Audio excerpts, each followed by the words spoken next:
may buntag sa tanan, no? Ang akong pangalan day, ako si Mr. Eves Velarde Bungkayaw, 53 years old.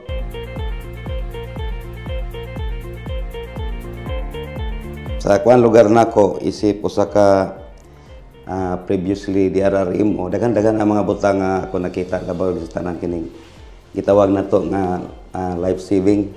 Nahimo na akong pasyon sa akong kinabuhi tungod kay when I start in the public service during my SK time. So dito nagsugod gyud ang tanan nga nahimo kong volunteer nga responder. Wala pa nang trainer, volunteer responder pa mi during that time. Then daghan kayo ang among mga activities nga himo labi na sa SK namo nga mga programs aside lugar sa sports mas kitagaan namo dako gid nga bili ang life saving. Ako sa kong kagalingon nahimo na gid kong pasyon gikan pa sa una. Hantod karon although nawala na ko sa DRRM but still ang akong kinabuhi ako gi Google tanan sa life saving.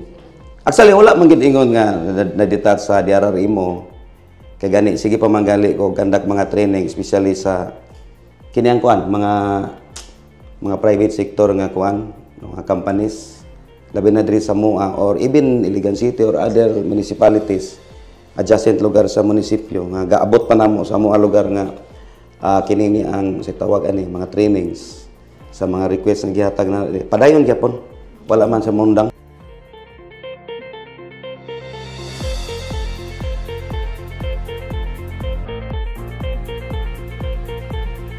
Kung atong kwentahon, gikan anang mga 1992 pa, ingon diri pagka 2011. Oh, pagka 2000, pero wala maputol kay pagka 2011 ako na may nimong gidesignate nga DRRMO. So, padayon gyapon akong pagka volunteer instructor, volunteer trainer dayon gidesignate as DRRMO. Walay putol pa ingon na pud dayon sa 2018. Kaya ni-assume mo office dayon si Bingbing, si Mabel, hantod karon. Pero until now, wala man naputol gid ang ako ang pagkakuan. So kung itong tanawon from 1992 up to present.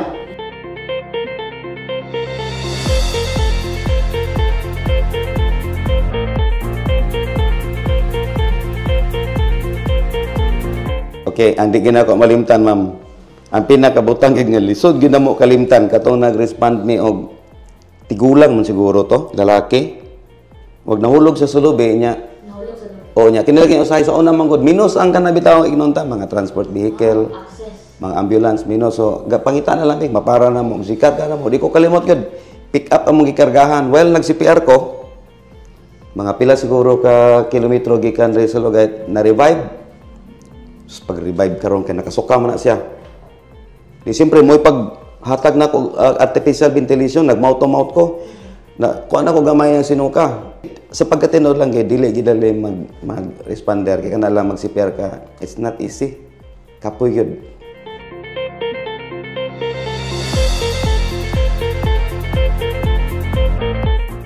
Daghan nagiging akong mga naluwas nga kinabuhi usa gani na mga tawo makita nako. Sir, salamat kay sir. Ikaw bito nagtabang na ko, sir. Kamo ba? Kung sa may kitabang na ko nimo. Katong gingon nimo, sir, ba nga self-CPR ba? Nagbiyahe daw kuno siya. Hinumdum man gikuno siya sa kong gisulti nga iubo. Ubo na. Ipugos og ubo isa nga mornalon kasing-kasing. Atod mo rasag na relax. Og siya og wapak siya kuno kay baluad to. Basing kuno dugay ra kuno siya namatay. So, sige, inana mas mayo kay nakadumdum ka sa akong istorya. Nana.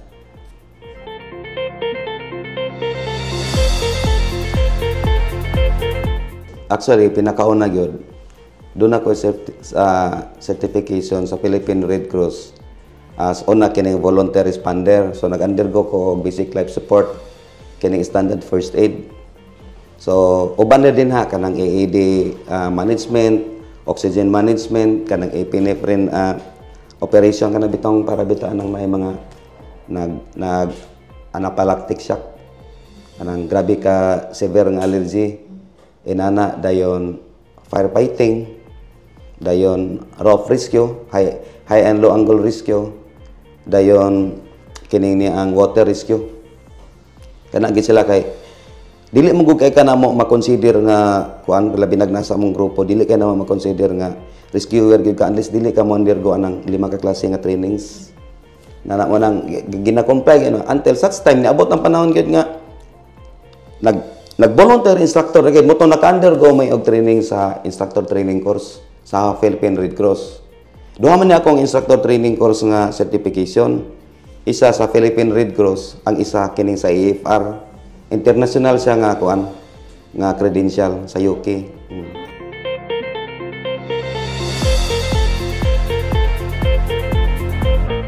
Pinakauna gyud kana gyud kompleto imong training. Ikaduha kanang kini gyud one of the best thing lugar sa organization is kanang daw nay klaro nga kana bitang doon ay harmonious bitaw nga kuan sa inyong group. Nagyad pinaka-importante na kay kung dili gali nimo na makita wala guba gina nga klase nga kuan guba gina siya kay daghan ako mga nasudlan nga mga grupo kana bitaw inana nga dili kayo mayo ang management guba gyud ya para sa ani karon para sa disaster management or kini sa mga responders kung dili mayo pagkadala na siya sa mga naghandle lugar ana I'm sure kung doon ay mga responde, ang uban, dili ganahan. Ang uban, wala lang sa buot. Or, magsige na lang tulo-tulo na, ikaw lang responde dito, inana. Pero kung doon ay nindot nga, kanang na ang paglamigi tayo sa usag-usa, di na sa usag grupo, I'm sure, nindot ang yang output, ana.